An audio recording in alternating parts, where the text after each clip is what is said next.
নমস্কাৰ মোৰ নাম শ্ৰী পল্লৱী বৰা মই দিছপুৰ হস্পিটেল স্কুল অফ নাৰ্ছিঙৰ এগৰাকী টিউটৰ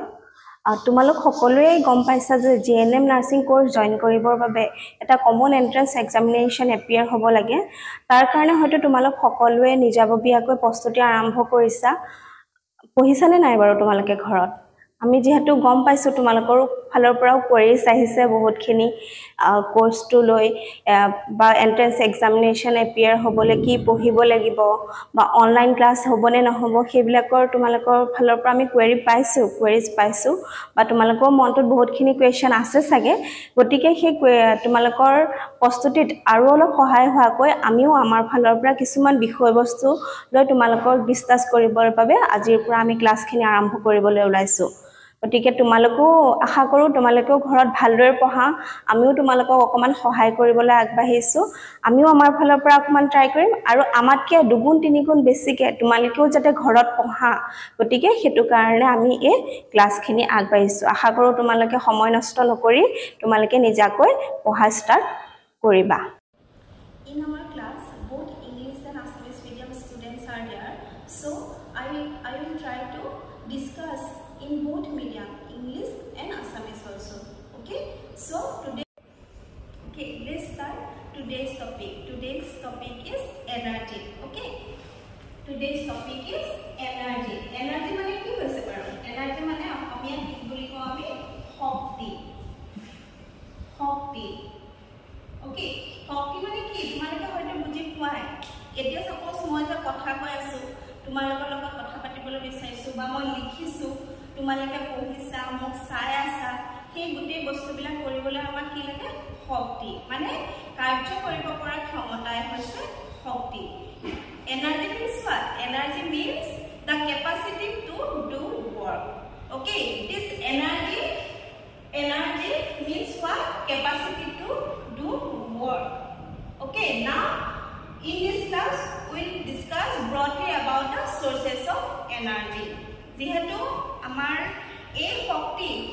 কি হৈছে শক্তি মেইন উৎস জীৱ-জন্তুৰ কাৰণে মেইন উৎস কি হৈছে খাদ্য বস্তুৰ পৰা জীৱ-জন্তু সকলোৱে শক্তি পায় শক্তি খাদ্যৰ উপৰিও আৰু বিভিন্ন ধৰণৰ শক্তি উৎস আছে সেই বস্তুবিলাকৰ ওপৰত আমি বিশেষভাৱে আমি কি কৰিম ডিসকাস কৰিম now discuss about the sources of energy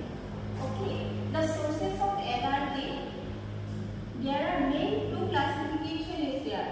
okay one is based on traditional use and another classification is based on term availability based on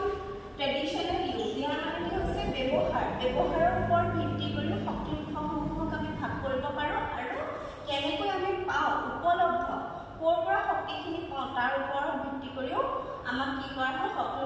উৎসসমূহ ভাগ কৰিব পাৰি এতিয়া আহিছো based on traditional use ইয়াকো আকৌ দুই ভাগত ভাগ কৰা হৈছে okay this based on traditional use source of energy again we divided into two main categories okay one is conventional source of energy and another one is non conventional source of energy conventional source of energy মানে হৈছে পৰম্পৰাগত শক্তিৰ উৎস আৰু non conventional source of energy মানে হৈছে বিকল্প বা অপৰম্পৰাগত শক্তিৰ উৎস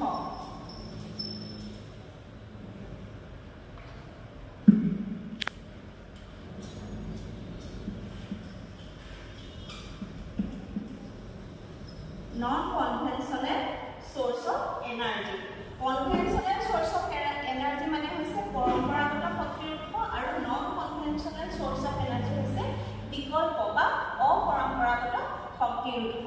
এই conventional পৰম্পৰাগত শক্তিৰ উৎসবিলাক কোনবিলাক যোনবিলাক আমি বহুত দিনৰে পৰা অতীতৰে পৰা আমি ইউজ কৰি আহিছো this type of sources of energy we use for long time okay for example oil petroleum natural gas nuclear gas these types of sources of energy is come under the conventional source of energy okay now come to the non conventional source of energy non conventional source of energy also we know as renewable source of energy বিকল্প বা অপৰম্পৰাগত শক্তি উৎসসমূহ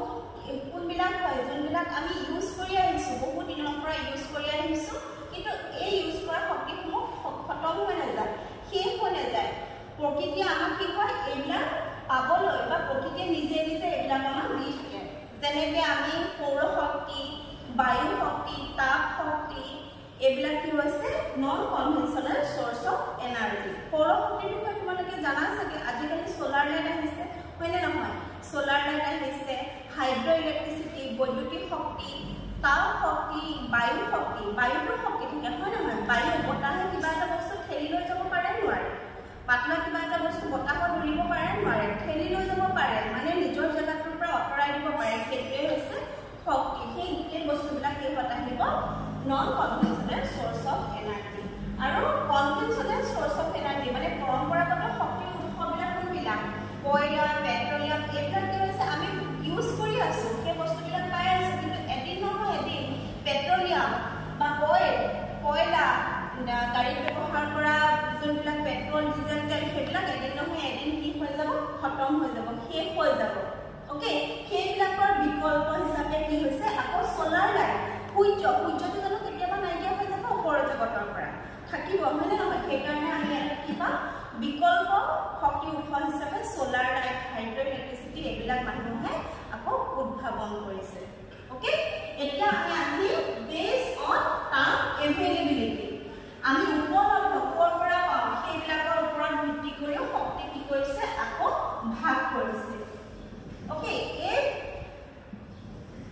উপলব্ধ অনুসৰি শক্তিক য'ত ভাগ কৰিছে তাৰো মেইন দুটা কি হৈছে ভাগত বিভক্ত কৰিব পাৰি কামটো renewable source of energy or non-renewable source of energy. Renewable source of energy means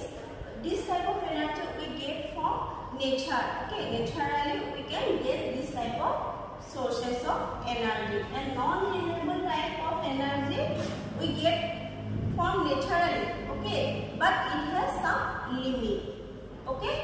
Renewable source of energy কি বুলি কোৱা হয় নৱীকৰণযোগ্য শক্তি নৱীকৰণযোগ্য শক্তি কোনবিলাক হয় যোনবোৰ শক্তি আমি প্ৰাকৃতিকভাৱে পাওঁ বাৰে বাৰে তাক ইউজ কৰোঁ ব্যৱহাৰ কৰোঁ কিন্তু এই ইউজ কৰাৰ পাছতো নৱীকৰণযোগ্য শক্তিখিনি আমি পুনৰ পাওঁ নৱীকৰণ বাৰে বাৰে পাওঁ সেই বস্তুবিলাক কেতিয়াও খতম হৈ নাযায় সেই বস্তুবিলাক যেনেকৈ সৌৰ শক্তি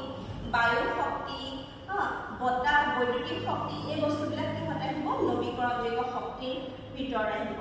অনৱীকৰণযোগ্য শক্তি এই বস্তুবিলাকো আমি কি পাওঁ প্ৰাকৃতিকভাৱে পাওঁ কিন্তু প্ৰকৃতিকভাৱে পালেও এই বস্তুবিলাকৰ এটা সময়লৈকেহে আমি ব্যৱহাৰ কৰিম অ'কে ইট হেজ চাম লিমিট অ'কে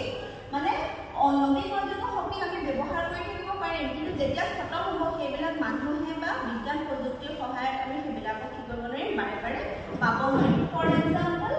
কি কি হ'ব পাৰে কয়লা petroleum gas okay aluminium gold এইবিলাক কি আহিব এই গোটেইবিলাক অনৱীকৰণযোগ্য শক্তি মানে কয়লা যোনবিলাক কি হয় ৰেল গাড়ী চলাবলৈ জুই জ্বলাবলৈ কয়লা আমি ব্যৱহাৰ কৰোঁ নকৰোঁ গাড়ী চলাওঁতে যোনবিলাক বস্তু ব্যৱহাৰ কৰোঁ পেট্ৰল ডিজেল সেইবিলাক কি হয় অনৱীকৰণযোগ্য শক্তিৰ ভিতৰত আহিব এইবিলাক কি হ'ব এদিন নহয় এদিন আমি ব্যৱহাৰ কৰি যাম আৰু পৃথিৱীত কেতিয়াবা এই বস্তুবিলাক কি হ'ব খতম হ'ব পাৰে সেইকাৰণে মানুহবিলাকে আকৌ উদ্ভাৱন কৰি ওলাইছে সোলাৰ লাইট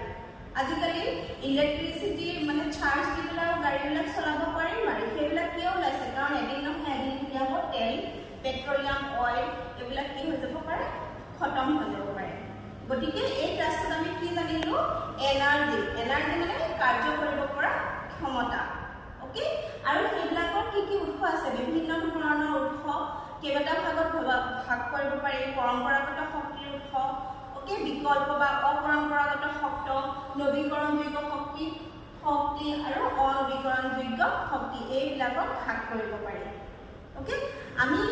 ক্লাছবিলাক ল'বলৈ চেষ্টা কৰিছোঁ আমি সৰু সৰু কিছুমান টপিকলৈ তোমালোকৰ ওপৰত পঢ়ুৱাব বিচাৰিছোঁ কিন্তু তাৰ উপৰিও তোমালোকে ঘৰতো এই যেনেকৈ আজি এনাৰ্জি পঢ়িলোঁ তোমালোকে নিজৰ কিতাপ উলিয়াই এনাৰ্জিৰ ওপৰত আৰু পঢ়িবা আৰু বিভিন্ন ধৰণৰ প্ৰশ্ন তাৰ ভিতৰত আহিব পাৰে সেইবিলাক পঢ়িবা I think all of you understand about today's topic. If you have any doubt, any queries, then you text in our WhatsApp group. You can contact us. Okay? তোমালোকে যদি কিবা জানিব বিচাৰিছা বা বুজি পোৱা নাই আজিৰ টপিকটোৰ ওপৰত আজিৰ বিষয়বস্তুটোৰ ওপৰত গতিকে তোমালোকে আমাক মেছেজ পাৰা, হোৱাটছআপ গ্ৰুপতো মেছেজ কৰিব পাৰা, আমাক ফোনো কৰিব পাৰা। তোমালোকক সহায় কৰিবলৈ আমি প্ৰস্তুত আছোঁ। গতিকে আজি ক্লাছটো বুজি পালা বুলি আমি আশা কৰিম। ধন্যবাদ।